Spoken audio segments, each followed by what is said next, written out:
Hello everyone, welcome back after a lovely long weekend. I hope you all had a great long weekend. 4 days is it's a treat to have a long weekend like that. Hey, Jess? I'm still in it. I'm still in Yeah, me long too. weekend mode. Still waking up after It's quite 4 days. difficult to get back into it. But So it's good. I'm for glad to those be of here. you happy to be here. Those of you who Yeah. haven't watched us before, I'm Claire Ems. I'm the co-founder of the Conscious Parenting Association South Africa with Jess. And yeah, Jess is going to speak to us about the prize today.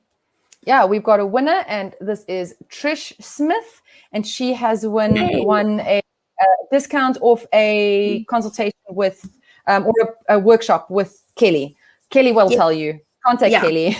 Well, you need to send a mail to contact us. They'll tell us. We just work here. We don't know anything. So here, if you just give us a mail at admin@cpasa.org.za, then we will send you all that info. And I think Kelly will also probably post on the last talk and remind you that you're the winner. So congratulations to Trish. Yes. And I'm very excited for today's talk.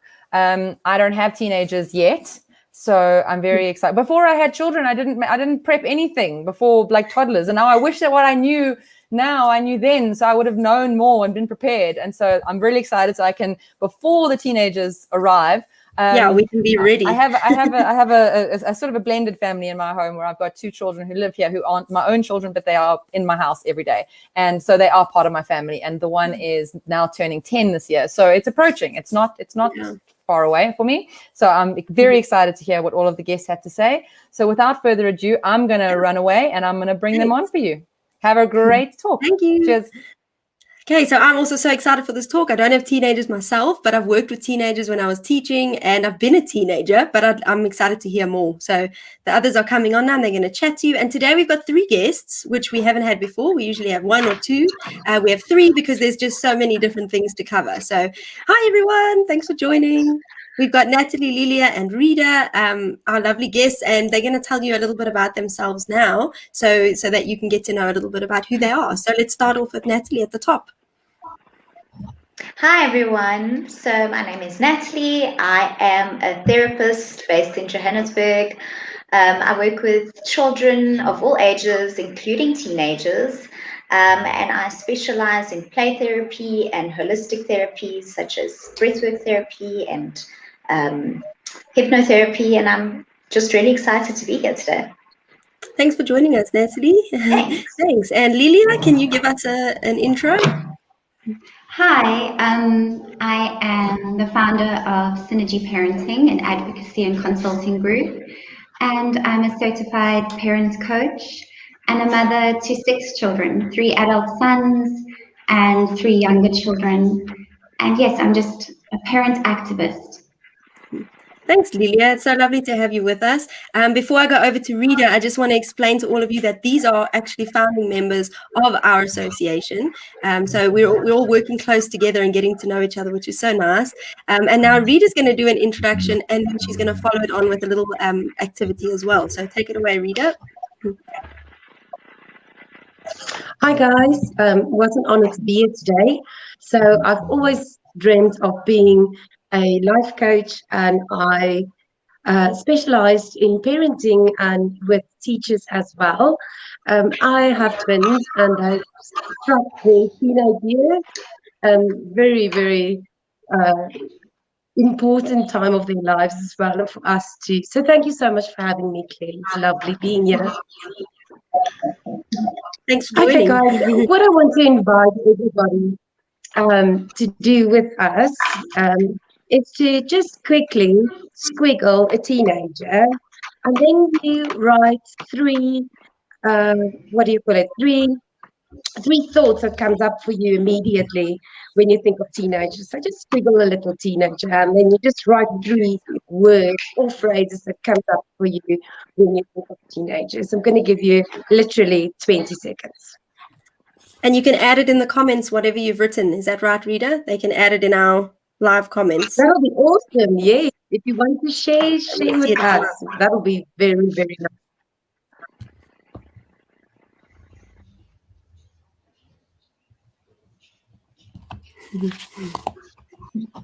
Okay, so What we've noticed when our parent coaches talk together and we start listening to each other, listening to our clients, there was one thing that came up for me, and that is stigmatization. And I said to Lelia when we had a chat, it almost feels to me that teenagers, you can, draw the line between teenagers and math. Everybody tells you have to be scared of math. Math is difficult. Math is this terrible subject. And when you are so scared of math, by the time you get to school, your own brain has blocked out the possibility of doing math. And we feel that in teenage years, that's exactly the same thing that's happening. Everybody always tells you how bad the teenage years are and how you just can struggle with your teenager. There's going to be fights. You're not going to like each other. And we hope today, by talking to you guys, that a little bit of that shifts to see that it's really not the truth. What we've also noticed that's really sad for us is when this baby is born, we take pictures every month. We talk about all their nappies. We talk about, oh, he had his bottle so good today. He only woke up once today. We're completely infatuated with our babies and our toddlers with their cute, say things that we can't blame anybody. But by the time when they reach teenagers, it's almost as if we fall out of love with our children. So in one of my courses, the biggest thing I challenged my parents was every single week after we've met up, they have the challenge to go home and to start looking for something positive in their teenager, that they can fall in love again with their teenagers from the word go. And just by shifting our perception in the 6 weeks, it's almost as if the love and the focus were cultivated again. So we just wanted to share these two ideas with you guys and say, take your little squiggle of your teenager and let's chat about them today. Thank you, Rida. That's so lovely. And it's such a lovely activity because the first thing I did, I wrote impulsive. I wrote moody, and it's things that people are probably seeing at home, but like you say, it's also seeing those good things and maybe even reframing those things as good things. So from there it leads us on, and Natalie's going to talk a little bit about this. How are you feeling, Natalie? I'm good. No, I'm kidding. So what you can chat to us about is a little bit about the actual brain development of the teenager and why we see these behaviors, because that's so important as well. Absolutely. Okay, so basically, and this is by no means a neuroscience lesson, so I'm going to speak very basically here. And I just want to make parents aware that your teenager's brain is still developing. Our brains don't finish developing until we are 25 years old. And very interestingly, the last part of the brain to develop is right here at your forehead. It's called the prefrontal cortex, and that is the area of your brain that is responsible for your rational thinking, for logical planning and impulse control. And the part of the brain that is most active, actually, interestingly, is your amygdala in your teenage years, and that is the area of your brain that is very emotional, that likes sensation seeking, that is impulsive, which is what you mentioned, Claire. Yeah. So if you look at your child or your teenager from this point of view and realize that actually maybe you are being a little hard on them, that they're not capable of thinking logically or planning their activities, they're going to go for the fun things. They're going to go for the risky things because it feels good and their brain is giving them rewards every time they do this stuff. So so that's a very, very basic lesson in the brain science behind. And I think it's so important. We mentioned it in the toddler talk as well. And it's just that thing of understanding. Once you see how the brain works, then your reaction or your response to them can be so different. So I think it's such an important thing to look at. And then another side of it is for a lot of you at home, maybe your teenage years were maybe difficult or maybe stressful, or maybe you're thinking of your teenage years when you're working with your child. So Lelia works a lot with reparenting and inner child work. So I wanted to ask you, Lelia, what's your take on it, like when you look at your own childhood or your own teenage years, and then how that helps you relate, or maybe makes it difficult for you to relate to your teenager? Yes, that's a huge part of it, Claire, is how we relate to ourselves, is obviously how the capability that we have to really relate to ourselves, that translates into how we relate to our child, and then especially our teenager. So reflecting on how we felt as teenagers, did we feel loved? Did we feel respected? Did our parents trust us? And how much shame did we feel around the normal development that obviously teenagers go through? And when we think about that, then it suddenly becomes apparent, oh, this is why I have so much fear around my teenager doing this or that, or this is why. So we learn to tolerate in others what others tolerated in us, and we find intolerable in our children what we were made to feel intolerant, in ourselves. I'm all word salad this morning. The heart of it is really, we want to be reparenting ourselves at the same time as parenting our children, so that we can truly parent from a place of trust. And so that we're not just parenting from a reactive state where we're bringing our wounds from our teenage years into the parenting arena. And so we can really look at whether we're parenting from our values and our deepest intentions, or whether we're parenting from fear and control. And so much of the reason why teenagers and parents often butt heads is because it's very normal for teenagers to want to experience freedom and control. They want to detach a little bit, be their own people. They're experimenting with selfhood, again, like when they're toddlers, but in a much bigger way. They're not quite children and they're not quite adults. And like you said, Natalie, the brain isn't fully developed, but they feel fully developed. So helping our children to feel safe in the relationship really begins with us feeling safe in ourselves, and how we were made to feel about ourselves as teenagers. So healing the inner child is about really reclaiming the parts of ourselves that we abandoned in order to feel attached to our caregivers, and reclaiming our authenticity. And when we working on inner child healing, it's usually when we feel very clingy or very insecure, and we fawn or fight or flight, all those stress responses. But interestingly, what I've experienced when working with people around inner teen healing is that there's so much anger. And so it's not clinging and fawning, but it's more slamming doors, wanting to be alone. And that's really because we haven't always been guided and coached and taught how to handle our anger in appropriate ways. And it comes up in the teenage years anyway, even in teenagers that have a wonderful relationship with their parents. It's just a very normal stage of development. But what it is the immaturity there of not knowing how to put up boundaries and how to say, something's not working for me. And so that's what really inner teen healing is all about.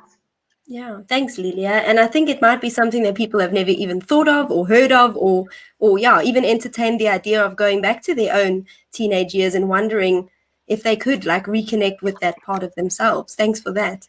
So leading on from there, I'd like to ask each of you if you can give us some practical tips on how to build those connected relationships with our teens. So taking into account all the stuff we've already said, it would be nice to hear, what each of you thinks. Sorry, I'm choking on my words. So I'll actually start with Rida, because Rida spoke right at the beginning. I want to hear Rida again. Okay, so very often we try to force the relationship. We try to force where we are and kind of manipulate the situation so that they have to talk to us, or we try on the spot directly ask them. And my personal opinion is it just puts them on the spot, and it just really, really freaks them out. So as soon as they realize that you are on their side, your relationship becomes next to each other. And that takes a while for them to realize, but my mum or my dad is on my side. And one of the ways we can do that is just to put ourselves in their proximity. Just be there, just have a cup of coffee, or just make sure that you're close by with them, fall on their bed with your book and read your book. And when they kind of like what you're doing, just say, well, I just love being with you. So yeah, I'm not here to talk, I'm just here to experience you. I just want to be a little bit with you. So not taking things head on always, and just forcing this relationship, but just being closer to each other and just being available and using small little encouraging words like, I just love the fact that you are so considerate, and just small little tinges of appreciations that you can really voice in your house, because the appreciations that you're going to voice for them is really going to trigger something for themselves, starting to think, but what are the other things that I do positive in me and in my life? And so often we go to them and say, you can't be so selfish, blah blah blah blah blah. But if you cut out that conversation and say, you were so considerate when you made me a cup of coffee, I really enjoyed it, thank you, and to reciprocate that gestures. Just I'm gonna, as Lelia say, salad in my mouth today. But even if you make him or her then a cup of tea or coffee, take it to them and just say, this is just a little love for you, and leave. I think take your time, don't force it. Just be close by and remind them of the things that they are really awesome at. Thanks, Rita. And it's something, it sounds so simple, but it's often something we don't think of doing with our kids, even the little kids. So important and so needed for us as well. So if we appreciate it when it happens to us, then how much more will they appreciate it when we give them that from ourselves? Yeah. Natalie, what would you like to add there? Well, definitely everything that Rita said was spot on. And I would add just basically what we as therapists have always done is just to try enter the world of your teenager. Just be curious about them, be curious about their world, and do it authentically.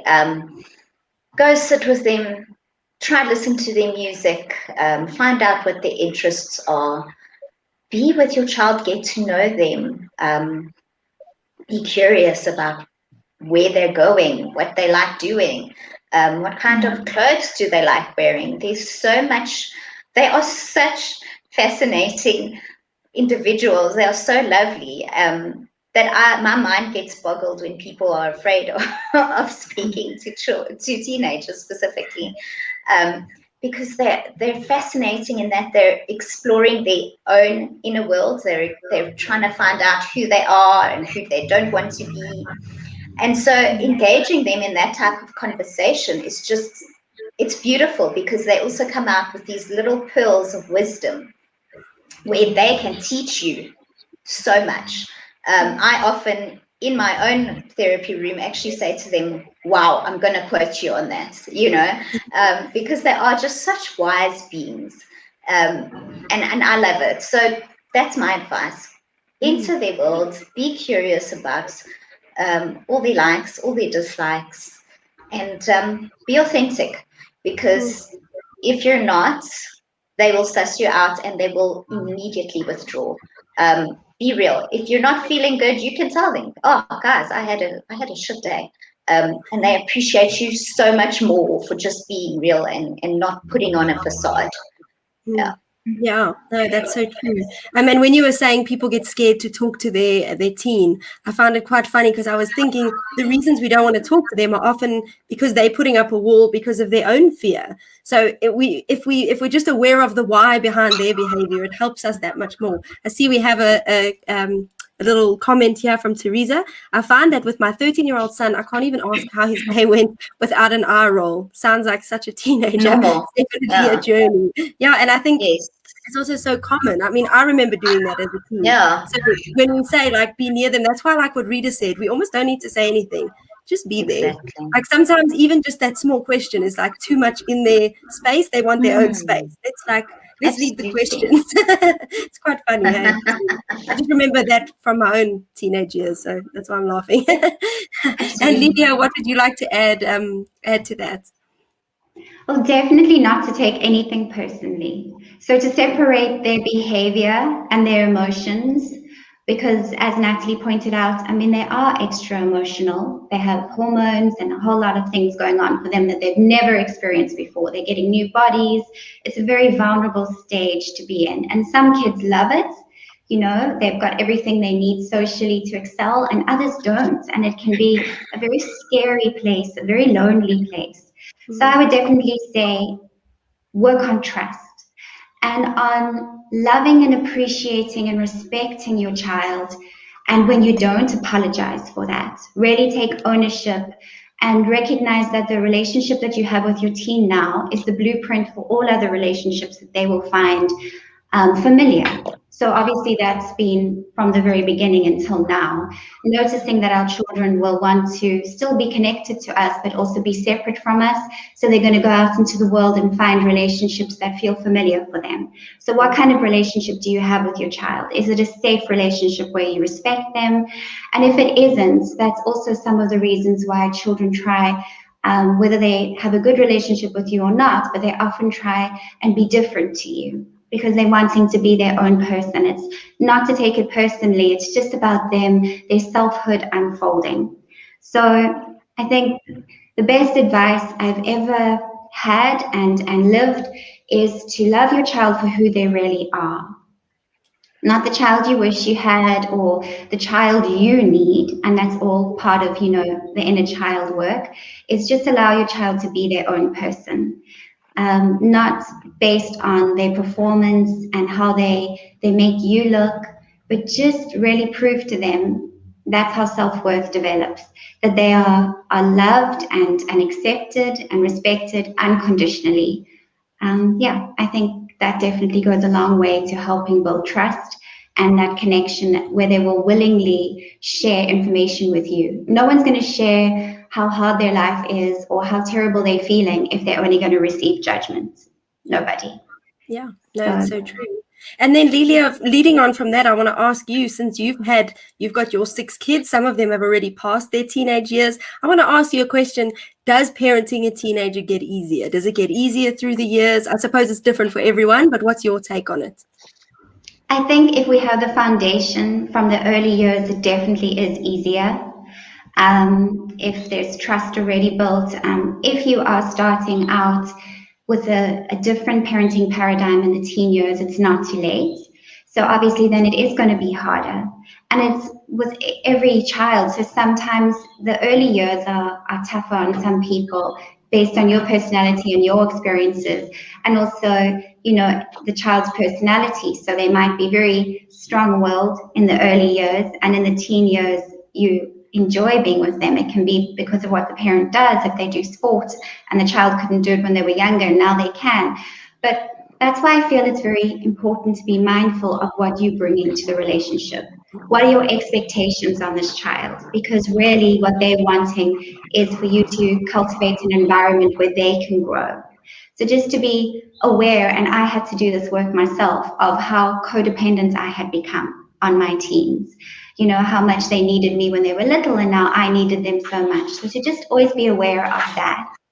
And so, yes, I do think it gets easier, 100% easier for me, because I find the emotional coaching of younger children quite challenging for me with being an anxious person.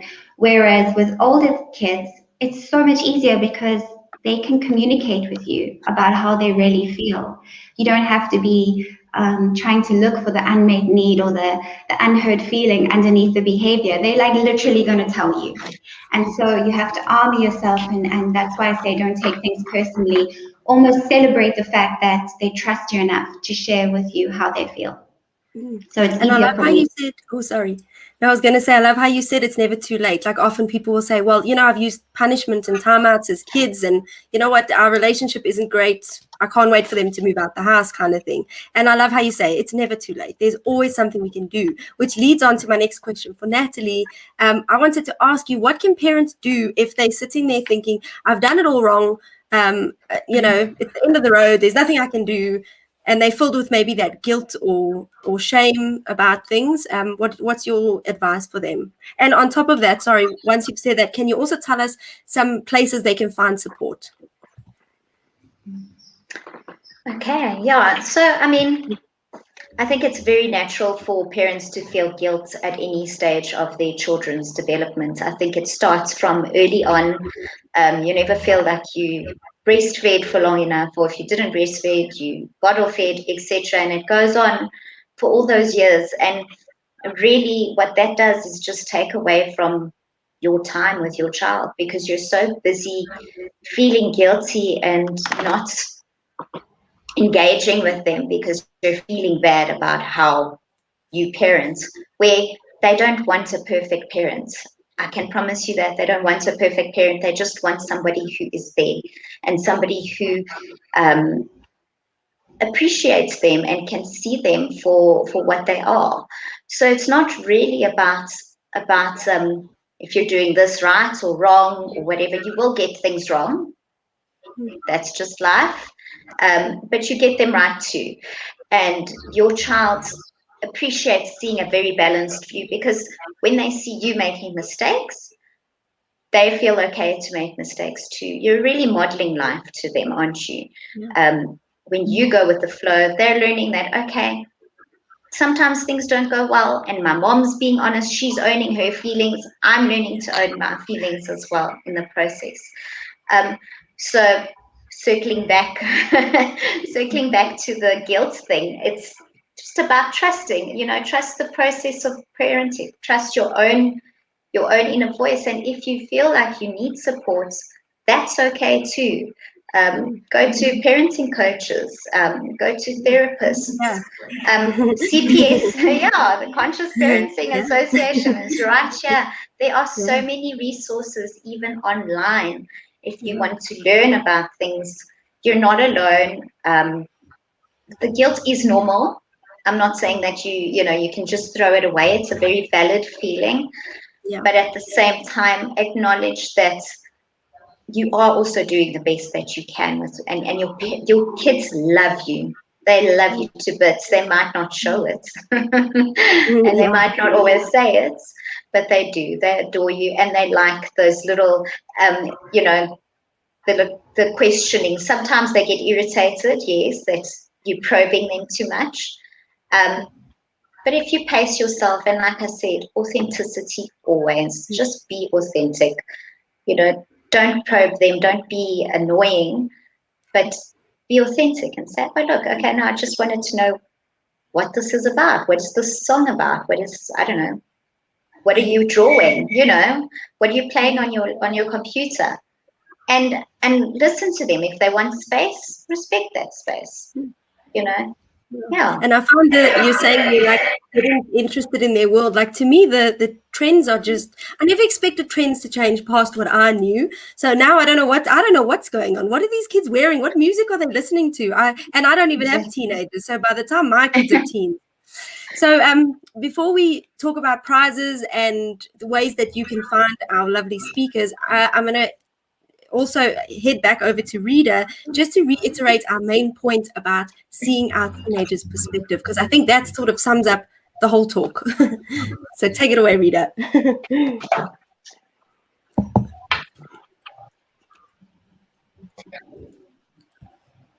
Okay, the bumper sticker we can almost make today for ourselves is just enjoy them for who they are. So we would like to invite everybody to go back to their little squiggle and scribble of their teenager and just look beyond your characteristics you gave your teenager. And we would like to invite you to see if you can reframe that and add maybe more positives that you've just forgotten about.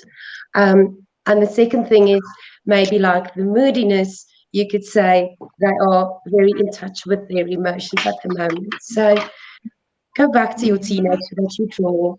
Go back to the teenager you have in your house. Go back to the basic fear that teenagers are terrible people and this is going to be very tough.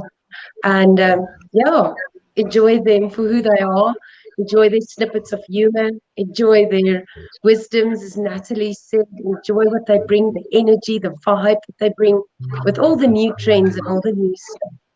We would just like to say to all of you out there, enjoy your teenager. It's very quick, and then that stage it's over as well. Yeah. Thanks, Rida. Yeah, it's so true. Every stage goes so quickly. But I must say, I was speaking to Jess the other day, and I said, having the tools I have with conscious parenting, it almost makes me, I don't want to rush the years away, but it makes me excited for those years because I've got the tools to grow with them. And I almost can't wait to see what that looks like. But yeah, not yet. They're still so little. Okay, before we go on to prizes, let's read Teresa's comments. This has been really super informative and helpful for me, especially. I have three teen boys, 2 awesome stepsons who live with us full time, and a newborn son. I know, Teresa, I've seen her pictures. Sure, I don't know how you do it. So I'm glad it's been helpful. And I hope it's given you some things to think about. And we have 3 prizes from our lovely guests that you may want to win, Teresa. So we've got, Lelia has kindly given an online consult. Natalie's given a breathwork session. And Rida has given a discount on her 6-week online workshop. So all 3 of them are amazing prizes. If you'd like to win them, tell us why in the comments. So tell us which one you'd like to win. If it's all 3, tell us why. Tell us what the reason is you want to win them or how they could help you. And even if you're watching the replay, it doesn't have to just be during the live. And then share with a friend who you think this could help. Tag them in the comments or let them know, because we want to spread this message as far and wide as we can. And then after that, I'd like to just ask everyone where we can get hold of you. So I'll start with Rida at the top. How can everyone get hold of you? And we'll just put it across the screen. Okay, so on Facebook, you can head over to my group, Rida Viljoen's Coaching. There you can just become a member, and then you've got me. All my details is on there anyways. So I'll be waiting for them on Facebook. Thank you, Rida. And Lelia, how can everyone get hold of you? So my website, it's just my name.com, and then Synergy Parenting on Instagram or Synergy Gentle Parenting Resources on Facebook. Okay, thanks. And Natalie? So my website is www.playtoheal.co.za, and all my socials, my contact details, they're all on my website as well. Perfect. Thank you. So those of you watching, if you need to get hold of any of these wonderful ladies, go check out their pages and their Facebook and their Instagram. I follow them and I love all their stuff. If you are looking for support, if you've got a teen, come look them up. Visit us on the CPA website and see what's happening. We're here to help. We're here to support. We're here to create awareness, and we want you to join the fun, join the circle. So thank you everyone for joining. Again, if you're watching the replay, don't feel scared to ask questions, even though I'm saying this at the end now, but you can go back still and ask questions. And thank you all of you for joining me. Thank you, Rida, Lelia, Natalie. It's been such a wonderful chat. Thank you. I hope everyone has a lovely day. Thank you, ladies. Bye. Bye.